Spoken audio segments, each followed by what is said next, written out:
And now, please welcome to the stage Olin College Professor of Design and Mechanical Engineering, Ben Linder, Director of the Self-Employed Women's Association, Rima Nanavati, Founder of Design That Matters, Timothy Prestero, and Assistant Professor in the Sam Nunn School of International Affairs at the Georgia Institute of Technology, Kirk Bowman.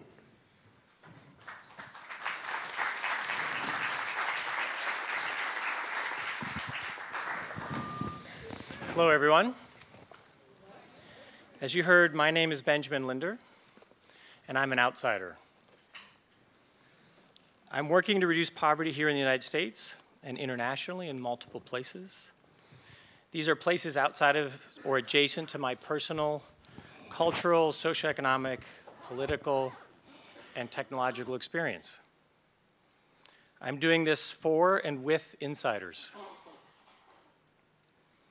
I'm free from suffering, from persecution. I have access to resources and influence, which I attempt to share with others and to transfer to insiders. Those in the context of poverty, places with high unmet needs, which are indeed high both here and abroad. You may not need convincing of the fact of poverty. You're here at this event, after all. But many do, unfortunately, including those that would wonder whether outsiders should even be involved. I try to illustrate sometimes with the statistics from the recent Ebola crisis, which suggests to me that many people died not of an Ebola infection, they died of a poverty infection. Insiders and outsiders, and insider-outsiders, a term the ethicist David Crocker uses for hybrids, they have much to offer to address the challenges of poverty. But working as an outsider is perilous, although more so for the receiving insiders. Even for the giving insider finds more peril. There are inherent differences, including those of power and ethnocentrism. Therefore, it's important that we don't just come together to share what we are doing to address poverty, which is vital, but that we also talk about how we are addressing poverty, both to check ourselves and to help the next generation of insiders and outsiders get a head start. So we've arranged to do some of that sharing now, today in this room, in this session. Beginning with some questions for you, the audience, to get us started. We want to get to know each other, establish a little bit of a baseline, and then we're going to hear from our guest speakers that are with us for this session. So take out your digital devices. We're going to do the kind of voting we did last time, but this time we're going to learn about you. This is the unusual case where you should be having your nose in your phone or your tablet or what it is, what have you. So we're going to start with 3 questions. They'll go by fairly quickly. The first 2 will sound familiar given what I've just said, and then the third one will be a little bit more personal about you. So starting with, what risks can outsiders bring to development work? And you're going to answer this in 2 words. Going to menti.com and use the code 389602. As you enter your response, the results should appear on the screen before you.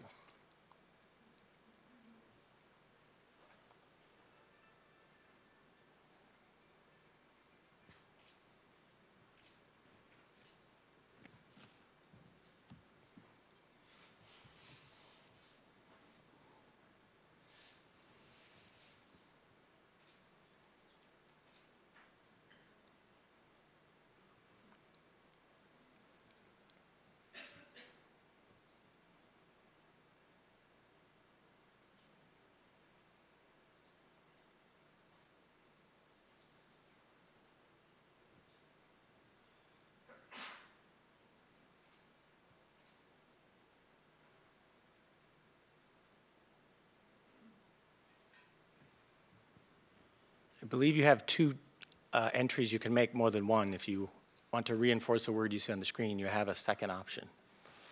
But I think it'll stop after the second one.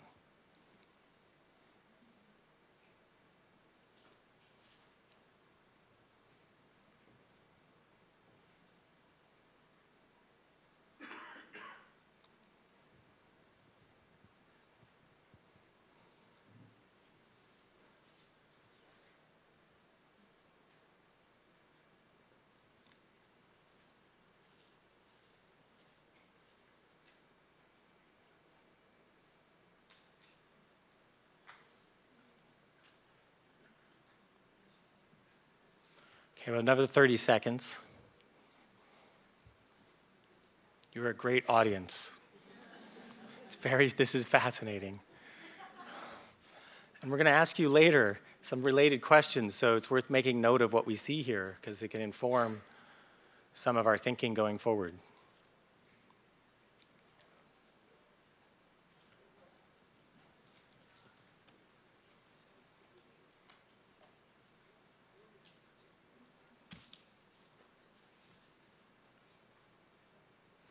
Okay, with that, we're going to go on to the next question.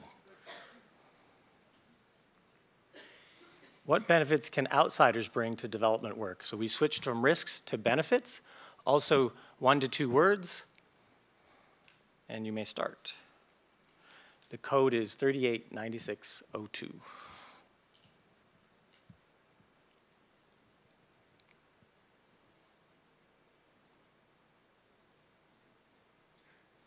We're looking for benefits.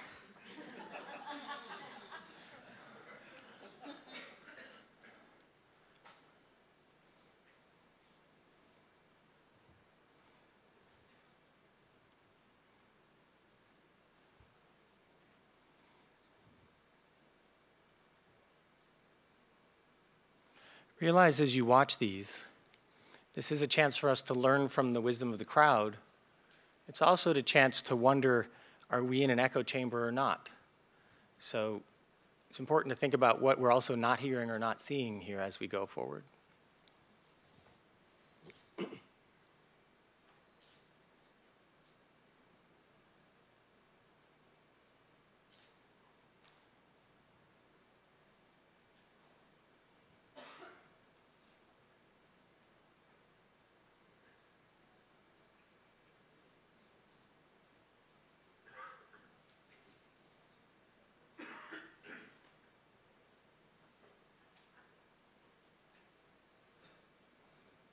We're not going to attempt to analyze these. We just want you to see who we are. We have another 30 seconds.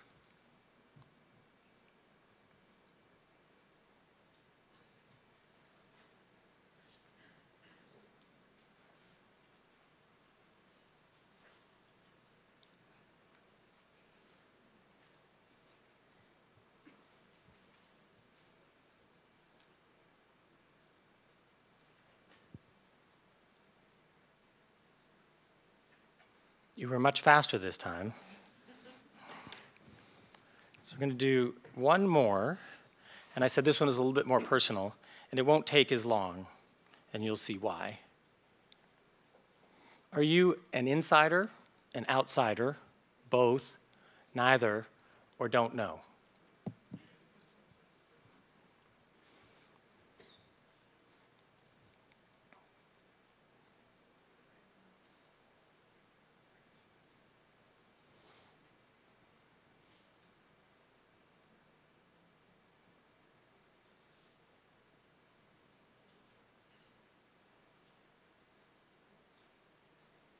Try to vote only once on this one.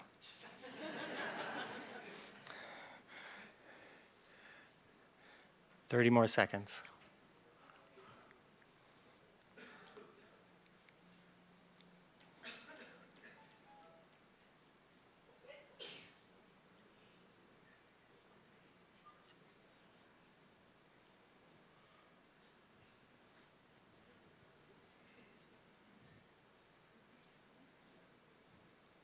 It's fitting that the first column is in red, which we could do better at.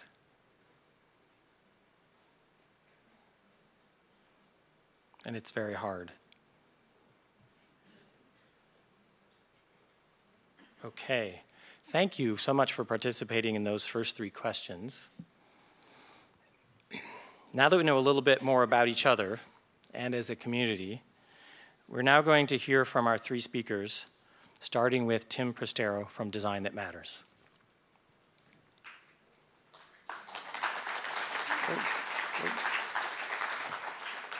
Switches. So, wow, how do you follow a bunch of flying words? Been on many panels, and the most cynical description I've ever heard of a panel is whatever the stated topic is, the real subject is how to be me. So I'll try to get beyond the how to be me. But in terms of how we frame this question of insiders versus outsiders, I'm someone who, as a kid, dreamed about having like a monkey tail so that I wouldn't have to explain to people that I was different. They just see, oh, monkey tail. Wow, look at that guy. So in a sense, having been a Peace Corps volunteer, I now run a nonprofit medical device development company. So we solve problems in newborn health in developing countries using technologies, basically adapting existing medical devices to the needs of low-resource hospitals in poor countries. And I've got 3 things that I wanted to talk about in terms of our experience in this field. One is, how can we, as somebody who wants to bring outside expertise to real global needs, how do we identify good opportunities? 2 is thinking about design as a process. What have we learned about design? Everything's design thinking now, right? It's like pixie dust, you sprinkle on anything. What does it look like from our perspective, given that now we've got a medical device that's being used in 21 countries, treated tens of thousands of kids? Like, what were the benefits of the design process? And then 3rd, obviously, as outsiders, I think one of the things you'll hear, and I'm sure you heard yesterday, was the value of partnerships. And I don't want to do the eat your vegetables platitudinous stuff about partnerships, but more, what have we learned about evaluating the partnerships that we have? So first of all, with opportunities, I've run 4 different companies called Design That Matters, and the first 3 sucked. We had no idea what we were doing. And so I'm the musician who wants to talk about the new album, and not back catalog. We don't talk about that. So one of the big lessons for us in opportunities is understanding our bottomless ignorance when it comes to the difficulty of connecting with communities where we don't share a culture, we don't share a language. I was a Peace Corps volunteer in West Africa, and it's the cliche, I left knowing less about Africa than when I arrived. Certainly my confidence was shaken.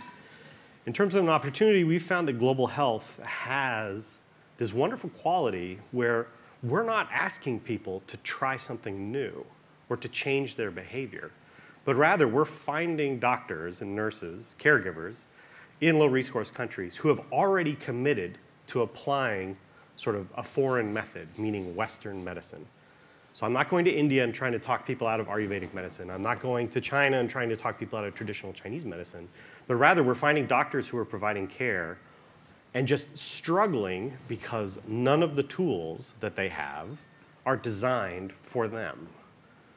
One of the hardest lessons in this field is that international standards for medical devices aren't. In the sense that if you assume electricity, elevators, smooth floors, master's degree level trained nurses, et cetera, all of those assumptions fall down. Nurse-to-patient ratios, budgets for consumables. And so we found that solves one of the biggest challenges in international development, which is really alignment of incentives. I was that rare Peace Corps volunteer who built latrines. Nobody ever thought of it before. So we built lots of bathrooms. And the joke was we might as well be building statues. Like here stands monument to my hubris and ignorance. So bad people won't even shit on it. So medical devices has been a very different opportunity. 2, in terms of human-centered design, Buzzword, right? So we're going to do human-centered design. Who is the human exactly? Is it the baby, the nurse, the doctor, the manufacturer, the regulator, the funding agency, the government minister? It turns out that all of those stakeholders are necessary. None of them are sufficient. So if any one of them says no, we're dead. But we're doing human-centered design, right? Okay, so that's a weakness of maybe jargon. I think that the other thing that I've observed as an outsider is how often different, better, and good are treated as being synonymous, right? So we observe a problem, we're going to offer a different way to do, we're going to go there and think different. You know, the Nazis thought different. Different is value neutral. It says nothing. Kevin Kelly once wrote that most technologies change the problem. So if we go in a mindset that different is a meaningful result, we're in trouble. And then better. Better is subjective.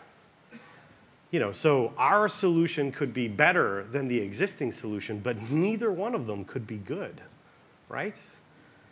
So we've got to get away from subjective definitions of success. So good, what is good?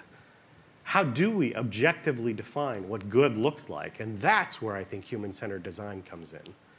Because we don't have the information necessary to understand what good means. We have to talk to people who are going to be subjected to this solution to understand how they define good. So just think about that. The next time you hear somebody saying that we've got a better tool for blah, blah, blah, ask them, like, do you really know what good looks like? Finally, in terms of partnerships, we all talk about, oh, partners, so important. We love our partners. Blah, blah, blah, partners, partners, partners. One of the tests, we've realized that there are actually good ways to test the quality of your partnership. One is evidence of what we call intellectual ownership. We have handed these ideas off to our partners like a plate of brownies. You know, so we do medical device development. And it's funny because not only are we an outsider in the communities that we work in, we're a total outsider in the medical device development industry. Everything about the way that we look at the development of medical devices, our rejection of business models that say that consumables are a great, you know, the razor blade thing, makes us sort of odd ducks. When we hand off, but we're not manufacturers, so we must hand off our technology to manufacturing partners. One of the pieces of evidence that we use to test our hypothesis of the value of our partnership is, do they make changes? Once we hand over this technology, do they continue to make it better? Very, very, very important. And if they don't, you know, it's a sort of partnership in name. I'd say that the other part is when somebody talks about, oh, we love our partners, that's amazing. When's the last time you talked to them? Oh, you know, what year is it? You know, like, wow. Does your partner report sort of what they're doing? Do they talk about, you know, what are the incentives for your partners to give you feedback and say, you know, you guys worked really hard, but you know, all the feedback is this thing sucks. You know, a good partner will tell you that. One of the metaphors there is manufacturing in China. When we're getting bids from subcontractors on different components, a good partner will tell you that, you know, that part, if it's 16 inches long, there are like 100 vendors in China that have that machine. If it's 11 inches long, there are 10,000 vendors in China. You might want to change that. A good partner tells you stuff like that.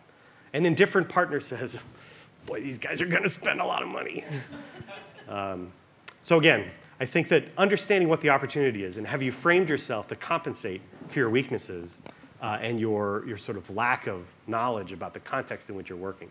2, who is helping you to understand the difference between different, better, and good? And what is your process for doing that? And then 3, you know, partnership is more than a name tag. You know, what's the evidence that these are great partners? Thanks.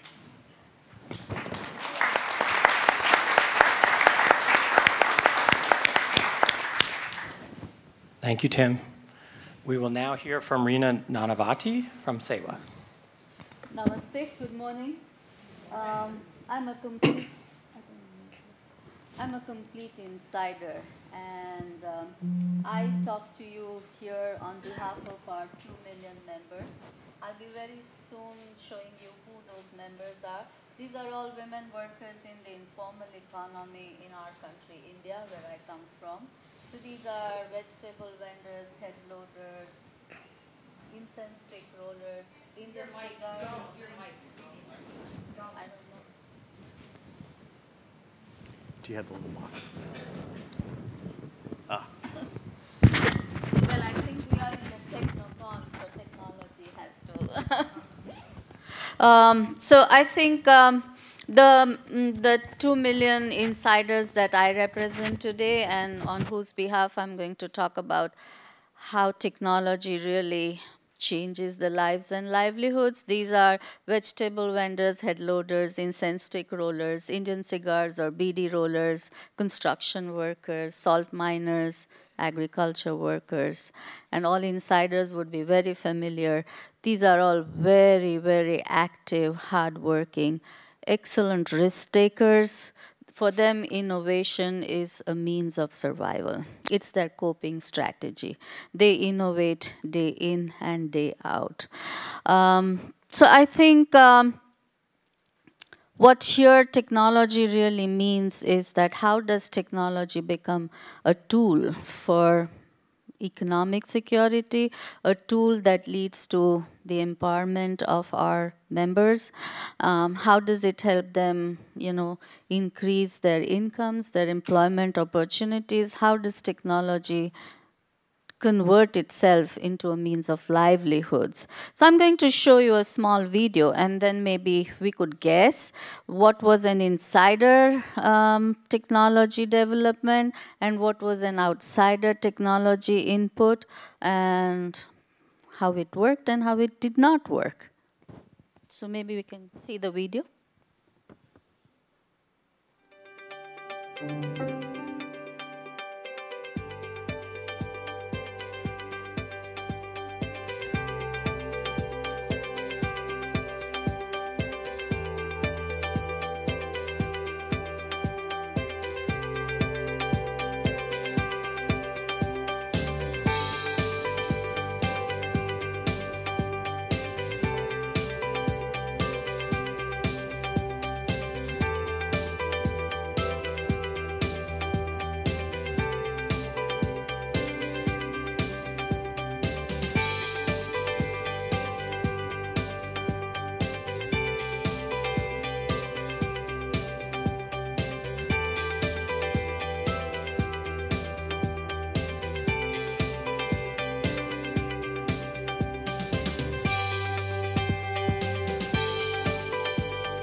It has to continue.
Thank you. So can we guess what was an outsider technology that came in and what was the insider-outsider partnership?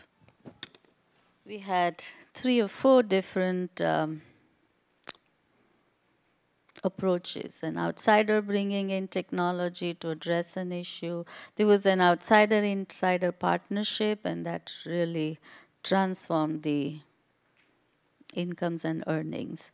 So I think the first one, where the outsider really thought that we would bring in the experience, the know-how, there was also a sort of a willingness to do something, but the technology did not work. It wasn't affordable, it wasn't durable, and you know, there were a lot of problems. But I think when an outsider and insider partners, it completely transforms and revolutionizes the lives and the livelihoods of the insiders.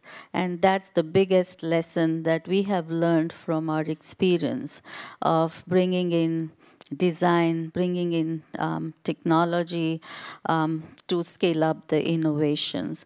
But I think what I would really like to share here are a few things that for the poor, no matter how excellent the technology is, for them to individually access technology is next to impossible. For the poor to access technology, they need to be collectivized, they need to be organized, there needs to be an aggregator.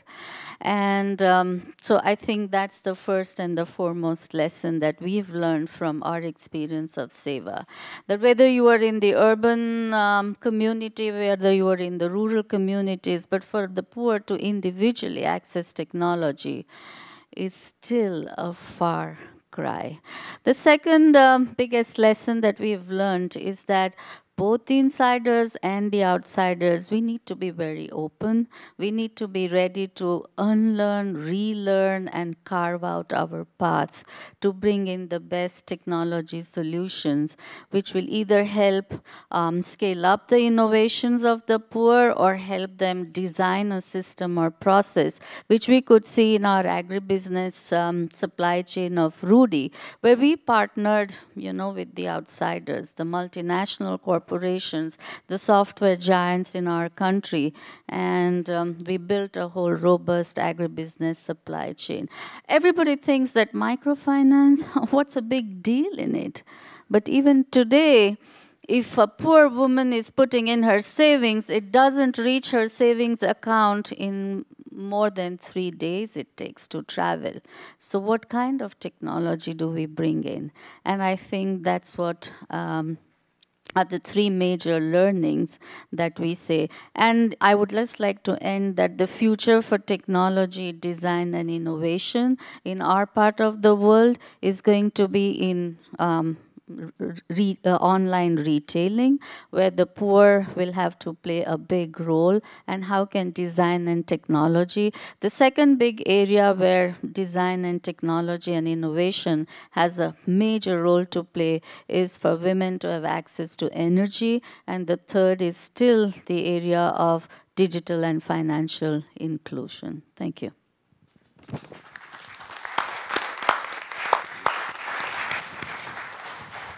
Thank you. Bom dia, good morning. I'm going to stand. Everyone in Brazil is thrilled today because they beat Argentina 3-0 yesterday. My name is Kirk Bowman. I'm a professor of soccer and global politics at Georgia Tech, which might seem a little strange. My career has been about development, but from the state down as a political scientist. My first book was on demilitarization and development. My second was on the politics of tourism and development. And my third was on national innovation and development, all in Latin America. And I had an epiphany on development. So I'm an outsider. I don't understand any of the jargon that I've heard here in the last couple of days, but I am overwhelmed by the things that you are doing. And I'm thrilled to be here, that you let me come and participate. I am going to talk a little bit about a project that I started as a social scientist, somewhat leftist social scientist, with a right-wing Orange County, California conservative banker. And I had an epiphany on development. I was brought into a 10-year NIH project in Fiji that looked at bioprospecting and local development. And we worked there really hard for 10 years. We had some great, great ideas for development that were all flops. And my big epiphany was meeting with someone who had closed down the Peace Corps office after 30 years. And one of the things they did is they looked at all of the project that had occurred and examined how many were still successful a year after the Peace Corps volunteer left. And there were a lot of them over 30 years, and the answer was 0. And it didn't seem to be very efficient. And so I worked with this banker, and we thought that we're going to try, as a banker and a social scientist, to come up with a different kind of project that is both efficient and subversive, and we would focus on process innovation instead of product innovation because neither of us knew anything about products. And so the efficiency came from the banker because he said, after he was on a board of a nonprofit we started in Fiji, that no banker would do what we were doing because this was venture capital, right? These were startups. And startups, even high promise startups in the Silicon Valley, those with startup capital of more than $1 million fell 95% of the time. So why would we think that going into Fiji, we would have that kind of a better odds than 5%? And that's just not good enough because when you go in with these projects, it leaves behind a lot of hurt feelings, abandoned tilapia farms, etc. And over 10 years in Fiji, I saw wave after wave after wave of people with the noblest of intentions and the best of technology showing up to drink kava with the chief, and the chief's eyes rolling to the back of their head because they've heard this every 2 years, and people would come and start a project, and then they were gone. So we wanted to be much more efficient. And by being efficient, we were going to use a community bank model, which was no startups, face-to-face, personal relationships with established, successful leaders and give them expansion money to just do more of what they're already doing. And as a social scientist, I wanted to be subversive.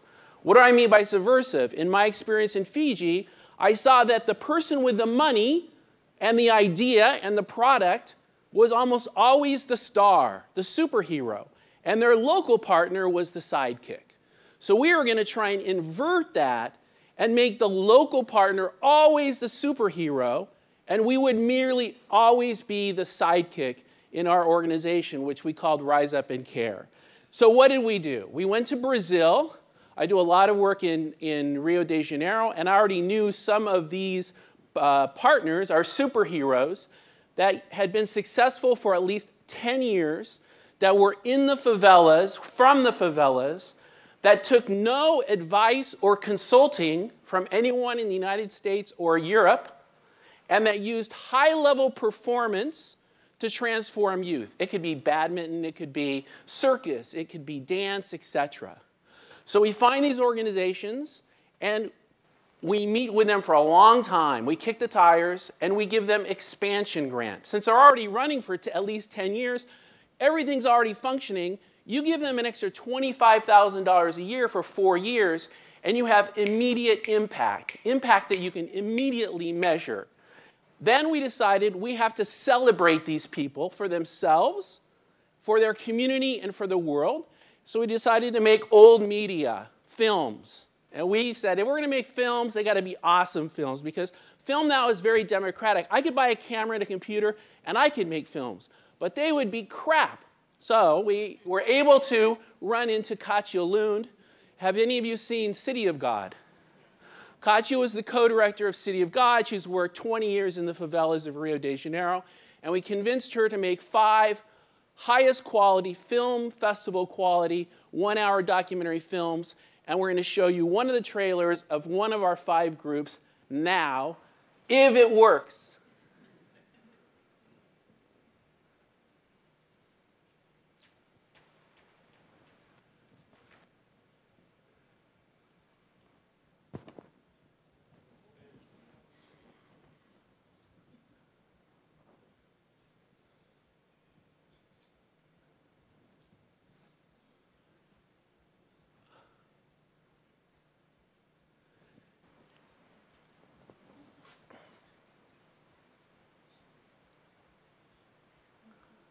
Can you go to the internet?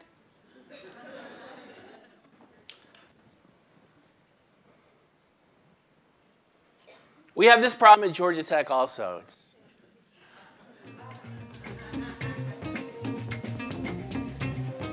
That's not it either.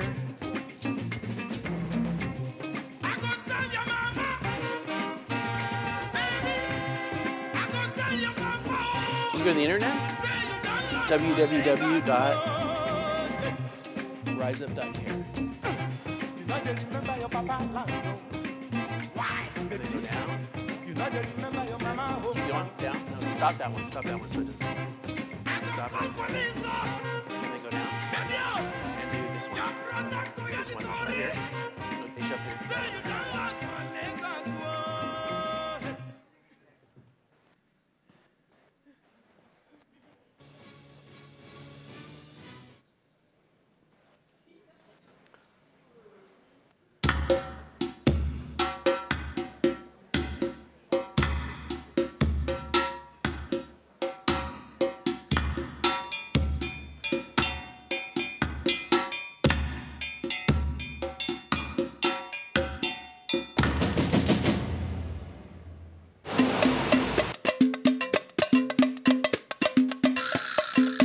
Eu sou o primeiro do ranking do Brasil.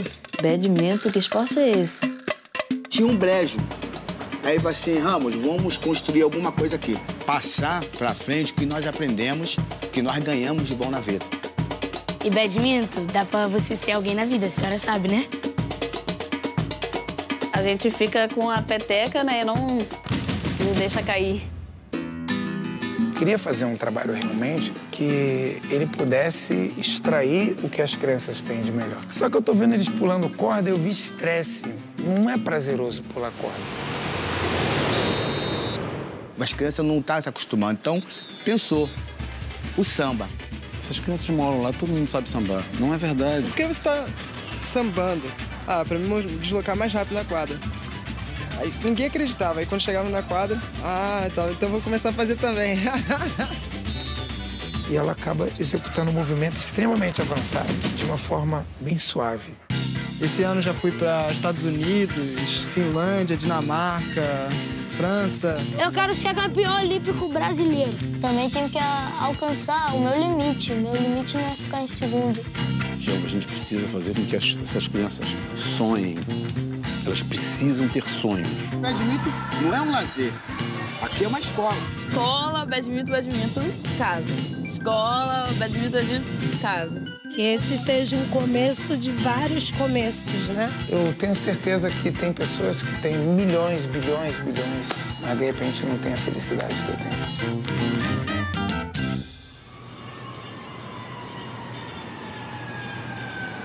So this is a trailer of one of the 5 one-hour films. You can see the other trailers at reimaginedfilms.com or riseup.care. And as you can see, this is innovation. This is a guy, he spent age 5 to 18 in a juvenile detention facility, moved into this favela with a friend from that juvenile detention facility over 17 years, built a badminton facility with 4 indoor courts, a computer center, a library, a cafeteria, and a dormitory. They got all the kids to play badminton, which Sebastian had never played in his life. They got crushed by the elite teams from Sao Paulo with their private coaches. And so he said, we got to win. They brought in the Danish to teach him to play badminton. They had him doing jump rope calisthenics. He said, the kids won't come. And he stayed up, how can I make them good badminton players? Samba dancing. 5-step process of samba dancing to become badminton players. The 2 representatives of Brazil in the Olympics last summer were from that little itty-bitty favela of Chacrinha. And these are the people changing their communities who are ignored because I think sometimes we have a fixation with product innovation and not process innovation. And we found dozens of these organizations, and we funded these 5 films, and we decided we had to transform a little bit Rio de Janeiro. So we had a festival during the Olympics called Reimagine Rio with these 5 films. We empowered local mobilizers to get the films shown in the favelas for free with popcorns, with facilitators, with the protagonists from the films. And we had 455 events in 3 weeks during the Olympics, where tens of thousands of people from the favelas came to watch these films, old media, and everyone said, oh, these kids will never watch 1-hour documentary films. And every day they would send us, all of our mobilizers and the ones we could go to, we could watch the kids interact, and we have thousands of pictures that are just like this.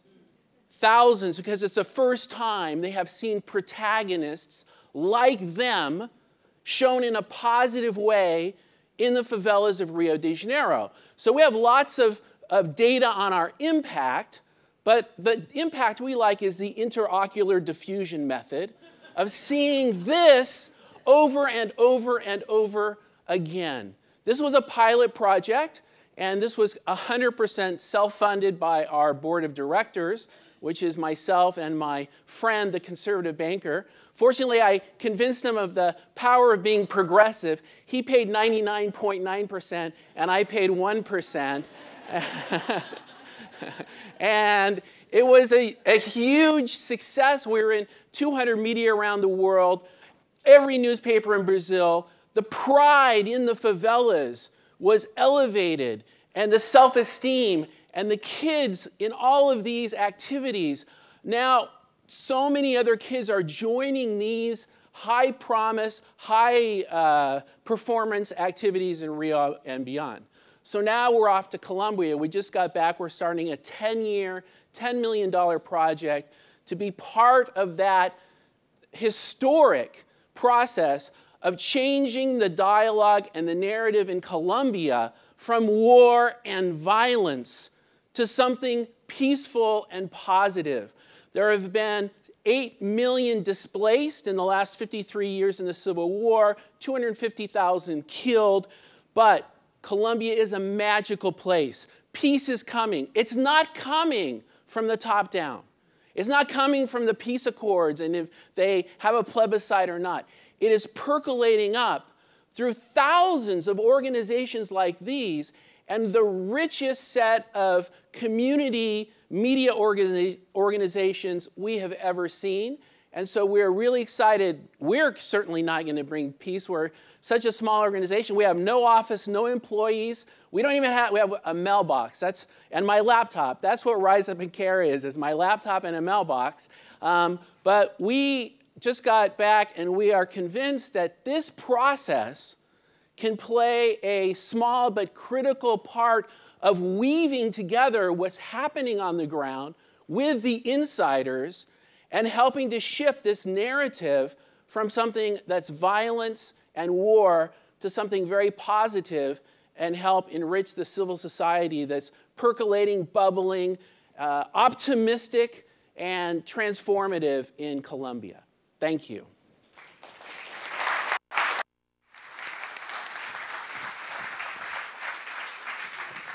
Thank you, Kirk. Now that we've heard from our three speakers, we have some more things for you to do.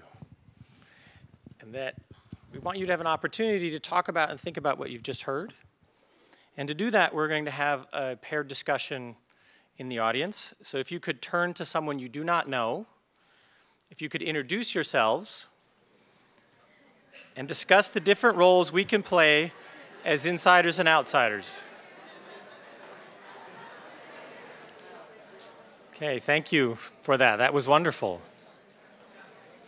Now that you've had a few minutes to discuss our roles as insiders and outsiders, hopefully informed by the speakers that you just heard from, we'd like to have you share with the room some of that discussion. So we have 2 more questions for you. So find those phones, laptops, tablets. The first one is, what role can outsiders play in global development to best maximize benefits and minimize risks? A couple of, 1 or 2 words. 389602 is the code.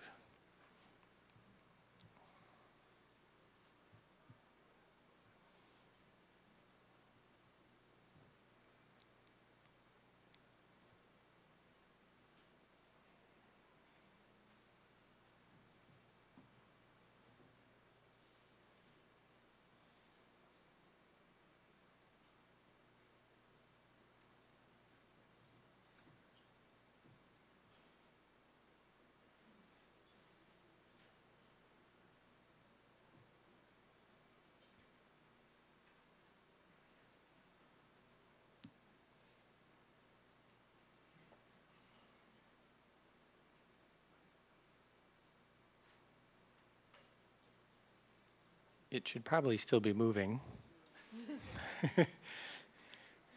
It was moving a minute ago. There we go. Whew.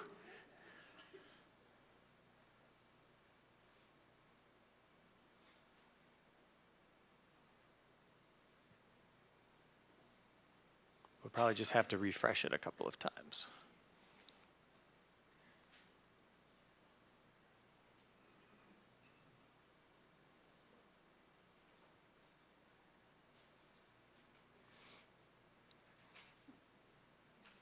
Okay, 30 more seconds.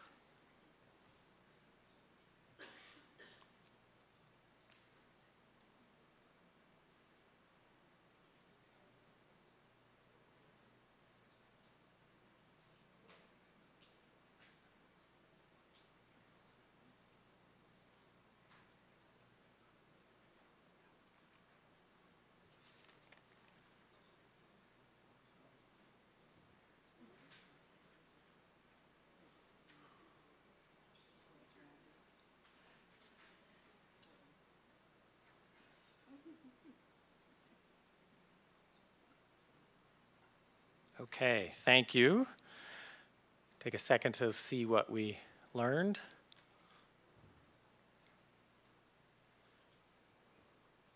Okay, and we'll do one more question. What can we as a community do more of to maximize those benefits and minimize those risks? So going away from here and thinking going forward, what can we do more of to be better at what we do and to do development well? 389602, if you don't have the code.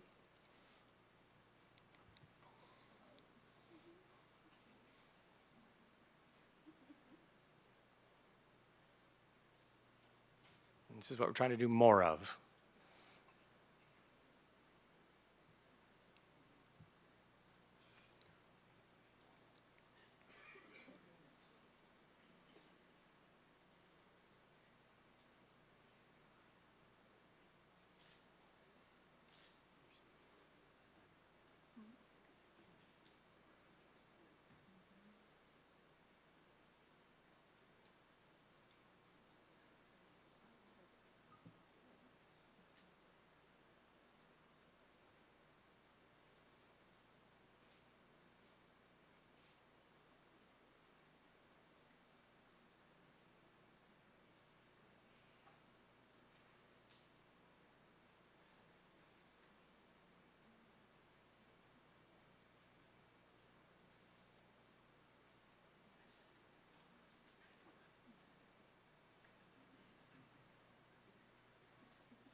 Okay, 30 more seconds.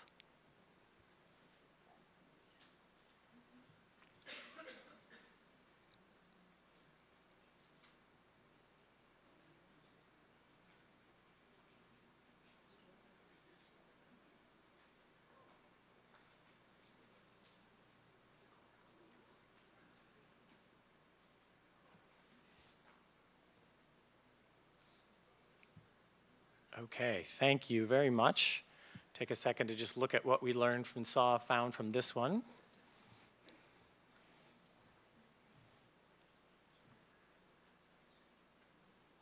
Okay. Now, we would just like to close this session. I want to thank you all for participating very much. We greatly appreciate it. And I hope you will continue to reflect on your role. If you're an outsider or an insider or both, maybe you can work to become an insider-outsider yourself, either literally or effectively through the meaningful partnerships that you develop. Thank you very much.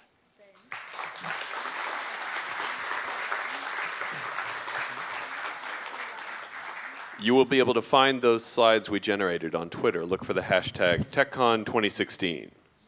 Rima has a 2-line song for us. Oh, we the 2 million women of Seva, we always end with a song which is of hope, which I'm sure you all must be also familiar. But I'll sing in Gujarati, who all of you know in Hindi or in English can definitely sing. It's We Shall Overcome. Ame par karishu, ame par karishu, ame par karishu ek din. ઓહો ઊંડા અંતરમાં અમને છે વિશ્વાસ, અમે પાર કરીશું એક દિન. We shall definitely overcome poverty one day. Thank you.